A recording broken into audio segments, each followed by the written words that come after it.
Hello everyone, let's discuss our question. Neopentyl bromide undergoes dehydrohalogenation.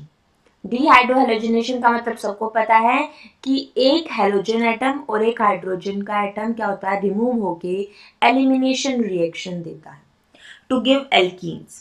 Though it has no beta hydrogen, this is due to A, B और C में देखो type of mechanism हमें दिए हुए हैं और D में क्या दिया हुआ है, rearrangement of carbocation by even mechanism.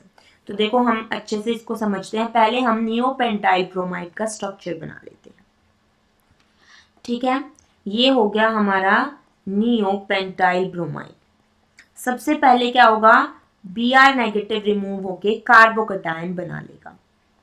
ठीक है, ये बना दिया हमने कार्बोकेटाइन।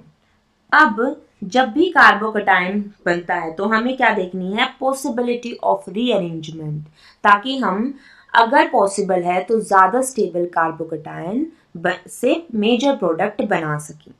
तो यहाँ पर देखो पॉजिटिव चार्ज क्या है, कौन से कार्बन पर है, प्राइमरी कार्बन पर, और यहाँ पर क्या है, नो अल्फा हाइड्रोजन।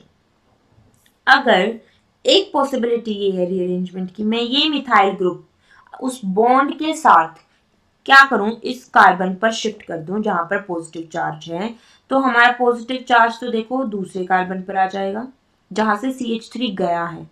ठीक है, यहाँ पर CH3 गया है तो ये नया कार्बोकेटाइन बन गया। अब इस कार्बोकेटाइन के स्टेबलाइजिंग फैक्टर्स अगर हम देखें, एक तो ये 3 डिग्री है और इसमें क्या है, 3, 3, 6 और 2, 8 अल्फा हाइड्रोजन है। तो ये क्या हो जाएगा, मोर स्टेबल हो जाएगा। ये मोर स्टेबल हो गया तो हमारा जो मेजर प्रोडक्ट है वो यहीं से बनेगा। ठीक है, और मोर सब्स्टिट्यूटेड एल्कीन क्या होती है, हमेशा मेजर प्रोडक्ट होती है। ठीक है, तो यहां से हमारा देखो क्या होगा, more substituted alkene is the major product.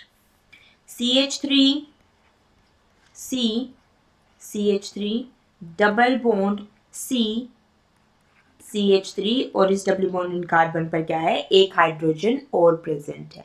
तो ये हमारा क्या बन जाएगा, मेजर एल्कीन। ये हो गया हमारा major product, more substituted alkene. अब ऑप्शन डी हमारा जो हमने पढ़ा था वो हमें यहाँ से बिल्कुल करेक्ट हो गया, क्योंकि यहाँ पर क्या किया हमने, मिथाइल शिफ्ट। ठीक है, इवन मैकेनिज्म है क्योंकि यहाँ पर कार्बोकेटाइन बन रहा है, तो ये क्या है, इवन मैकेनिज्म है। क्लियर है सबको, इवन मैकेनिज्म है। और यहाँ पर मोर स्टेबल कार्बोकेटाइन के लिए हमने क्या किया है, रीअरेंजमेंट भी किया है। ठीक है, ये हाइड्रोजन यहाँ से रिमूव कर दिया हमने। तो ऑप्शन डी क्या हो जाएगा यहाँ से, correct answer of this question. ठीक है बेटा, आई होप सबको अच्छे से समझ में आ गया होगा क्वेश्चन और उसका कॉन्सेप्ट भी। So that's all about it. Thank you everyone.